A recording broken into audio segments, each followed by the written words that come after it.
સુરત શહેરની અડાજણ પોલીસે કેન્સર પીડિત 21 જેટલા બાળકો અને તેના પરિવાર સાથે કપડાં અને ફટાકડા દેવડાવીને અનોખી રીતે દિવાળી ઉજવી। સુરત શહેરના અડાજણ પોલીસ સ્ટેશન ખાતે કેન્સર પીડિત 21 બાળકો અને તેના પરિવારને અડાજણ પોલીસ સ્ટેશનના પીઆઈ જોગરાણા સાહેબ અને તેમના તમામ પોલીસ સ્ટેશનના કર્મચારીઓ સાથે તમામને દિવાળી માટે નવા કપડાં અને ફટાકડા દેવડાવીને અડાજણ પોલીસ સ્ટેશન ખાતે લઈ આવી।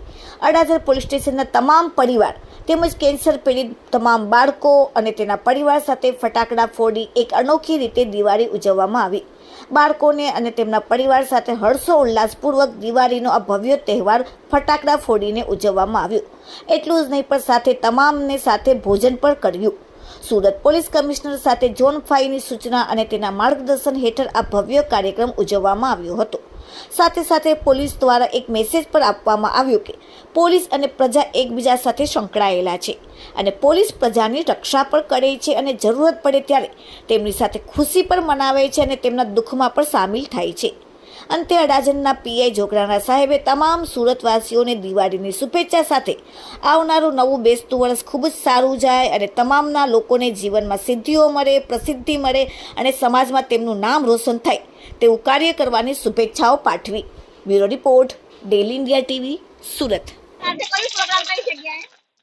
આજ રોજ અડાજણ પોલીસ સ્ટેશન ખાતે કેન્સર પીડિત કુલ 21 બાળકો અને તેમના પરિવાર કે જે સિવિલમાં સારવાર લઈ રહ્યા છે તેઓના માટે જુડિયો ખાતે જે એમને કપડાની શોપિંગ કરવામાં આવી। ત્યારબાદ તેમને પોલીસ સ્ટેશન ખાતે લાવી દિવાળીના તહેવારનું પોલીસ પરિવાર સાથે, અડાજણ પોલીસ સાથે તેમનો પરિવાર દિવાળીનું ઉત્સવની ઉજવણી કરવામાં આવી, જેમાં ફટાકડા ફોડવામાં આવ્યા।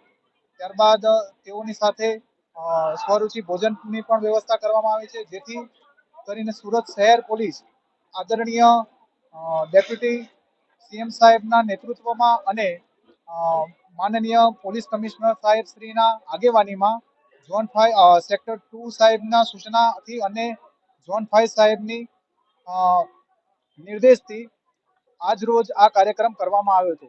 તેનો મુખ્ય હેતુ એ હતો કે કેન્સર પીડિત બાળકો સાથે એમના દુઃખમાં અમે ખુશીઓ વહેંચી શકીએ અને સમાજમાં એક સંદેશ આપી શકીએ કે પોલીસ અને પ્રજા એ વચ્ચે સારું સંકલન કરી અને કાર્ય કરી શકાય છે।